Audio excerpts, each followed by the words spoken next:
स्वागत है एक बार फिर से तेज एजुकेशन के इस बेहतरीन चैनल पर।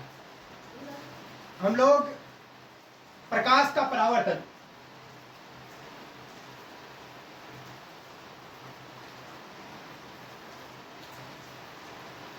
अपवर्तन पढ़ रहे थे और पहले अवतल दर्पण के प्रतिबिंब निर्माण तक पढ़ लिया।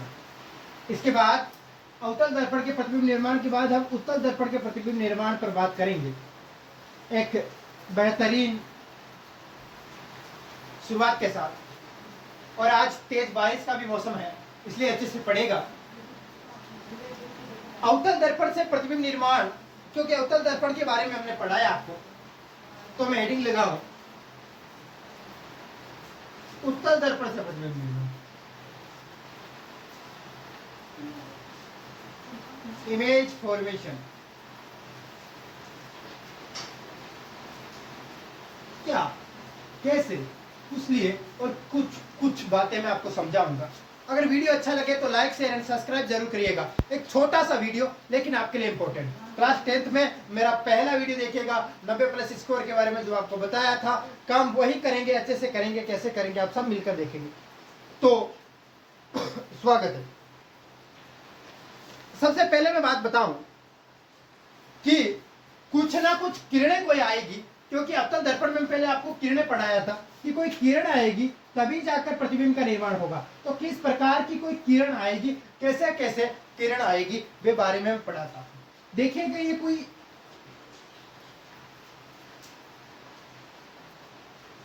उत्तल दर्पण है, उत्तल पढ़ चुके हैं, उत्तल दर्पण है।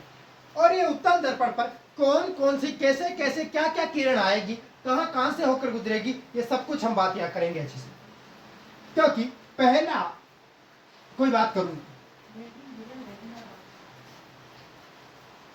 एक मिनट मैं बना दूं।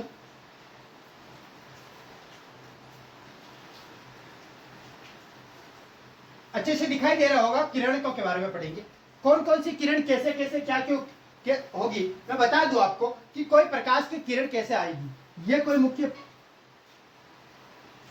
परावर्तक पृष्ठ की मुख्य अक्ष है, मुख्य अक्ष। अच्छा, अब किरणें कैसे आएगी तब जाकर प्रतिबिंब निर्माण होगा। हमने पहले पढ़ा कोई 3 किरणें आएगी मेनली, और 3 किरणें, पहली कौन सी किरण आई, पहली किरण आएगी मुख्य अक्ष के समांतर आने वाली प्रकाश की किरण परावर्तन के पश्चात फोकस से होकर गुजरती है।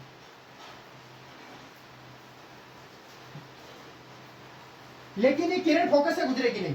इसका कारण यही है मेनली कि किरण किसी प्रकार से फोकस से होकर नहीं गुजरेगी, क्योंकि इस पर अवतल दर्पण, 2 चीजें मैंने बताई थी। जो आप अणुपणों मिला बिन आभासी प्रतिबिंब के को खुद मिले बिन वास्तविक प्रतिबिंब के। आप जब प्रकाश की किरण मुख्य अक्ष के समांतर आई तो वह अणु किरण आई और अण चाली मुख्य परावर्तन के बाद, तो वह किरण फोकस बिंदु पर कठे न जाकर टकरावे कोनी। ये वास्ते आप काल्पनिक रूप भी मिला हुआ, और काल्पनिक रूप अणुपणों अगर मिला हुआ तो आई फोकस पर मिली और इसके बाद में वो आप के अंदर आई। तो याद रखिएगा पहली। अब देखिएगा वही बात, इसमें ये अभिलंब है और अभिलंब से कोण आई बराबर कोण आई बराबर कोण आर, और कोण आई बराबर कोण आर इज कॉल्ड, ये बात पहली साबित हो गई कि मुख्य अक्ष के समांतर आने वाली प्रकाश की किरण परावर्तन के पश्चात जिसको अक्ष से होकर गुजरती है वो फोकस बिंदु कहलाता है। पहले बताया था। इसमें जहां से जाती हुई प्रतीत होती है कि मुख्य अक्ष के समांतर आने वाली प्रकाश की किरण परावर्तन के पश्चात जहां से होकर जाती हुई प्रतीत होती है, जहां से होकर जाते हुए प्रतीत होती है, इस कॉल्ड, उसे कहा जाता है, याद रखिएगा, उसे कहा जाता है मुख्य अक्ष। ठीक है। दूसरा नियम क्या कहता है, जब कोई प्रकाश की किरण फोकस से होकर गुजरेगी, ये फोकस तो मुख्य अक्ष के समांतर चली जाती है, इसको जब कोई प्रकाश की किरण जिस बिंदु से होकर आती हुई प्रतीत होती है, और जिस बिंदु पर आती हुई प्रतीत होती है, किस बिंदु पर फोकस पर आती हुई प्रतीत हो रही और मुख्य अक्ष के समांतर चली गई, दूसरी किरण ये होगी। तीसरी किरण, ये किरण सीधी ही, ये एफ है हमारा, ये हमारा सीधी,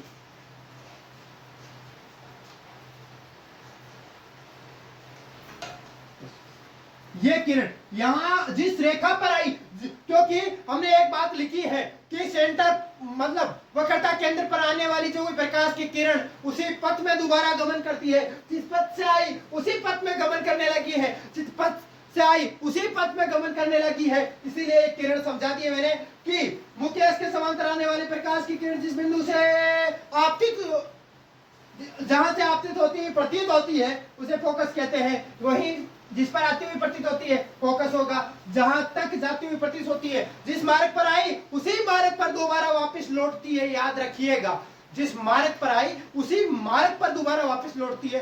कौन? ये तीन किरणें। और इसी से हम प्रतिबिंब निर्माण करेंगे। अभी दो ही प्रतिबिंब निर्माण है, फिर इसके बाद में एक दो एग्जाम्पल दूंगा इसके बारे में। ठीक है, याद रखिए।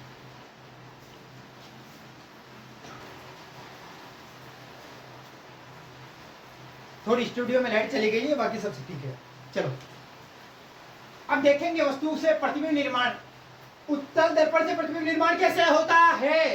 याद रखिएगा, मैंने एक बात बोल रहा था, याद रखिएगा मैं एक बात बोल रहा था, कैसे कैसे कोई भी दो किरणें आपस में आएगी, कहीं टकराएगी, ये टकराती हुई प्रतीत होगी, तभी जाकर प्रतिबिंब निर्माण होगा। ये मैंने पिछले वीडियो में बताया।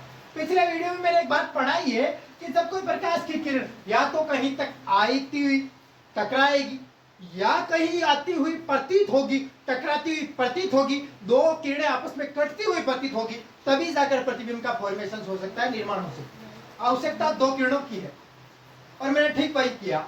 मुख्य अक्ष के समांतर जब कोई वस्तु अनंत पर रखी हो, और वस्तु ने मैंने अनंत पर रखकर एक बात कर दी, मैंने कोई वस्तु को अनंत पर रखा, कहाँ रखा याद अच्छे से रखिएगा, मैंने किसी वस्तु को अनंत पर रखा है, किधर रखा है याद रखिएगा, अनंत पर रखा है। और वस्तु जब अनंत पर रखी मैंने, वस्तु जब मैंने अनंत पर रखी, तो मुख्य अक्ष के समांतर आने वाली कोई प्रकाश की किरण, यही मुख्य अक्ष के समांतर आने वाली कोई प्रकाश की किरण परावर्तन के पश्चात कहाँ से होकर गुजरती है? फोकस से। या तो गुजरती है या गुजरती हुई प्रतीत होती है, या तो गुजरती है या गुजरती हुई प्रतीत होती है। याद करिएगा अच्छे से, कैसे देखिएगा, देखिएगा अच्छे से कि मुख्य अक्ष के समांतर मैंने दो किरणें आई, मुख्य अक्ष के समांतर मेरी कोई दो किरणें आई, और मुख्य अक्ष के समांतर जब दोनों प्रकाश की किरणें आई तो वापिस टकरा कर इधर चली गई। और यह जब इसको पीछे हमने खिसकाया, पीछे हमने खिसकाया, इसको भी हमने पीछे की तरफ खिसकाया, तो यहां जाकर टकराई, यहां पर बना फोकस बिंदु। और यही प्रतिबिंब जब वस्तु अनंत पर हो तो प्रतिबिंब कहां बनता है? याद रखिएगा, प्रतिबिंब के बारे में लिखे तो प्रतिबिंब की स्थिति लिखते हैं, और स्थिति आती है फोकस की। वस्तु हमेशा एक पर बनेगी, वस्तु हमेशा फोकस पर बनेगी, फोकस पर उसका वस्तु का प्रतिबिंब बनेगा। वस्तु जब अनंत पर होगी तो प्रतिबिंब पर बनेगा, फोकस पर बनेगा। आकार याद रखिए,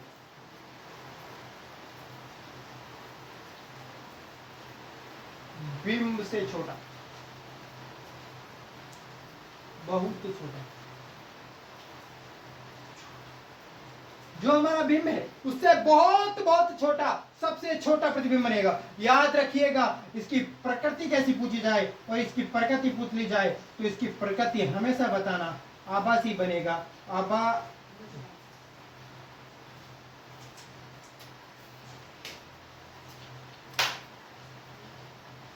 आभासी बनेगा, वे सीधा बनेगा, वे सीधा बनेगा। याद ही बातें रखनी है, आभासी बनेगा, वे सीधा बनेगा, आभासी वे सीधा बनेगा।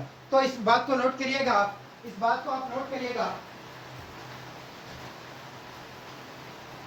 बन गया आभासी वे सीधा, पहला प्रतिबिंब निर्माण बताया था। सेकंड प्रतिबिंब निर्माण की बात करूं, जब वस्तु अनंत, ये वाला अनंत और इस पी के मध्य हो, जब वस्तु अनंत में पी के मध्य हो, इधर इसका सी था।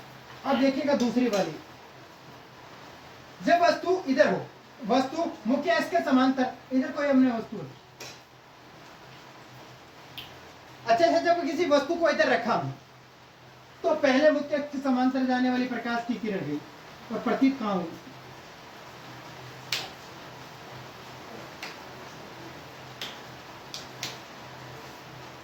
ए पर, ए पर प्रतीत हुई। दूसरी चीज, जब कोई मुख्य अक्ष से समांतर आने वाली ए पर, और हमने सी के लिए गुजारी किसी किरण को,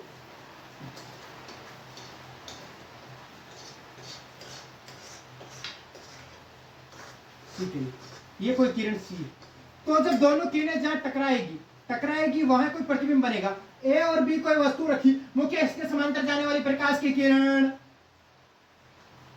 फोकस से जाती हुई प्रतीत हुई। ठीक है, जब कोई वस्तु को सी पर गुजारा तो सी पर आती हुई प्रतीत हुई। जब सी पर आती हुई प्रतीत हुई तो कर्णें दोनों किरणें कहाँ कटी याद रखिएगा, क्योंकि कहाँ कटी याद रखिएगा, जब दोनों किरणों को काटा तो पी वेव के मध्य कटी या नहीं कटी। तो देखिएगा स्थिति देखिएगा सबसे पहले 2 नंबर की प्रतिबिंब स्थिति प्रतिबिंब। सबसे पहले स्थिति देखिएगा पी वे एफ के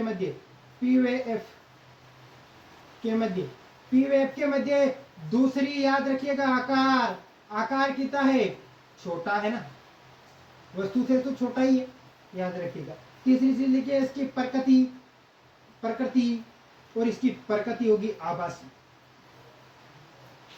वस्तु कौन आभासी, जहां अणु परमाणु मिला बट आभासी, याद रखिएगा। आभासी होगा तो वह सीधा, कोई वस्तु कहां देख रही है, सीधी, और छोटा तो आकार इसका होता ही है। ये बातें सब पढ़ाई आज के वीडियो में। आज के लिए इतना ही काफी। अगले वीडियो में हम पढ़ाएंगे आपको कुछ एग्जाम्पल्स और किरण की जो कार्तिक चिन्ह परिपाटी है उसके बारे में। थैंक यू, स्वागत है आपका फिर से अगले वीडियो के लिए। तब तक स्वस्थ रहे, मस्त रहे, जबरदस्त रहे, और वीडियो अच्छा लगे तो लाइक शेयर एंड सब्सक्राइब जरूर करिएगा। Thank you all of you, thank you.